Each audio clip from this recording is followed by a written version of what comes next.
Je vais vous faire un conte de Noël. On est le 7 décembre, Martine s'en va travailler. Elle part de Saint-Jean-sur-Richelieu, puis elle traverse le pont Jacques-Cartier. Mais le pont est bloqué, mais vraiment bloqué. La dernière fois que le pont a été bloqué de même, c'est quand un zouf s'était suspendu après pour revendiquer la garde de ses enfants. Ouais, il avait donné la garde à la mère. Ils ont bien fait. La dernière responsabilité que je donnerais à une irresponsable de même, c'est bien d'élever un enfant. Pourquoi tu viens pas rester en ville comme moi, tu te sauverais tout le trafic? C'est peut-être parce que moi, ça m'intéresse pas de rester dans une ville laide, grise, sale, qui pue, qui m'offre aucune qualité de vie, mais que ça me coûte le gros prix pour rester dans un hostie de vieux 4,5 de marde, qui me coûte une fortune à chauffer, que les planchers sont croches, que même quand je mets les cailles au bout, je gèle comme une crotte. Ah oui, j'en ai mis du saran wrap après vite, mais il n'y a rien à faire, jouer la chaleur s'en aller. Hostie, même la chaleur veut pas rester chez nous. Que je peux pas sortir de chez nous sans me faire quêter de l'argent par des gens pour qui la déchéance, le délabrement et le mépris d'eux-mêmes est devenu un art, d'entendre son voisin chier, puis d'avoir les murs tellement minces que t'as l'odeur en bonus. Tu peux quasiment jouer à deviner qu'est-ce qu'il avait mangé, d'avoir enduré l'hostie de jazz de marde de sa voisine. Mais si c'était juste la musique, mais elle chante la tabarnak!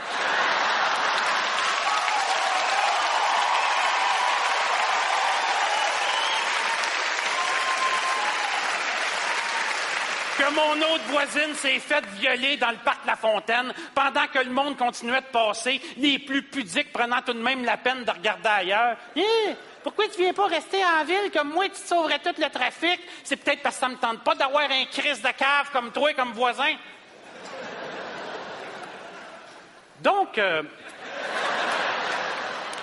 Martine reste avec son chum à Saint-Jean-sur-Richelieu. Il a acheté une belle maison sur le bord de la rivière Richelieu. Écoute, de la chambre à coucher à voir la rivière Richelieu. Il y a plein d'arbres, des oiseaux. Il y a même une famille de cardinals qui vient dans ses mangeoires. Et dans le temps de Noël, quand tu te sens comblé, tu te sens coupable. C'est pour ça que Martine, pour la grande guignolée des médias, a préparé une belle bouteille de vin rouge, un Lacrima Christi del Vesuvio, 35 $ la bouteille. Un vin vraiment excellent. Martine se dit qu'en fait, denrée non périssable, ça clenche la canne de bine. Martine a aussi préparé son petit 100 $. Martine est pas riche, là. Elle n'aurait pas d'argent pour rester dans une belle maison comme ça avec sa job d'employé de bureau. T'sais. Dans les faits, c'est son chum qui paye, puis il ne se passe pas une journée sans que Martine remercie le ciel de sa chance. Donc, le pont est bloqué. Bon, tu sais, c'est sûr, ça serait facile de construire plus de ponts, plus d'accès à la ville, mais à ce moment-là, quel hostie d'imbécile voudrait rester à Montréal, hein? N'importe qui a un peu d'argent puis un peu de jugeote câlisserait son camp de là, puis ils le savent bien trop.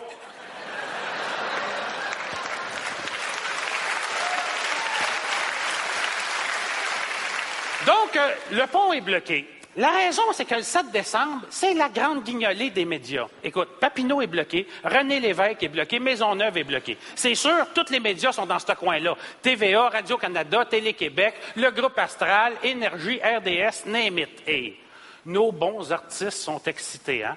On voit Vincent Gratton se démener comme un diable dans l'eau bénite pour quêter de l'argent aux automobilistes, persuadés de faire un pied de nez aux cyniques pour leur montrer que oui, on peut faire une différence.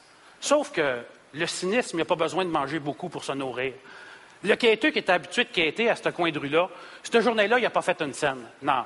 Lui, il ne peut pas compétitionner contre Vincent Gratton, Marie-Mé et Annie Brocoli. Non, pour lui, ça a fait une crise de différence.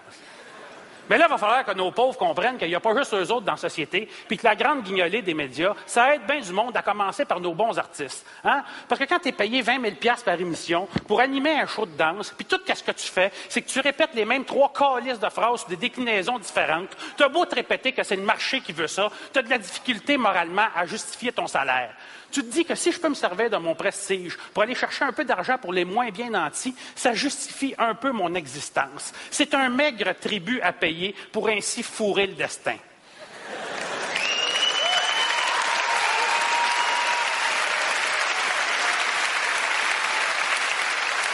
Puis, c'est rassurant, hein, l'image qu'on se fait des pauvres à cette période-là de l'année. La pauvre mère monoparentale qui tire le diable par la queue, mais qui a tellement de cœur puis tellement de fierté que la moindre des choses qu'on peut faire, c'est bien de lui donner un petit panier à Noël. Bien, justement, celle-là a tellement de cœur puis tellement de fierté que jamais elle s'humilierait à aller chercher un panier de Noël. Je vais te dire, avec tout ce qu'on donne à Noël, je suis surpris qu'on manque pas de pauvres. Donc, le pont est bloqué, mais vraiment bloqué. Martine va être en retard, c'est certain. Mais elle se dit, regarde, c'est pas grave, je finirai plus tard au bureau. Ah oui, Martine, là, c'est une employée extrêmement dévouée. Bien, d'ailleurs, d'un fait, c'est elle qui a hérité de la job de tout le monde puis des responsabilités, t'sais, pendant que les autres se pognent le cul. C'est elle qui se tape toute la job au bureau pendant que les autres se pognent le cul. T'sais. Bon, Martine, c'est la seule qui fait des erreurs au bureau. C'est un peu normal, c'est la seule qui travaille. Écoute, quand elle a fini par traverser le pont Jacques-Cartier, son auto a été assaillie par les formidables fêtards de la guignolée des médias. Fait qu'elle a baissé sa vitre, elle a droppé sa petite bouteille de vin puis son 100$ à Cornelio.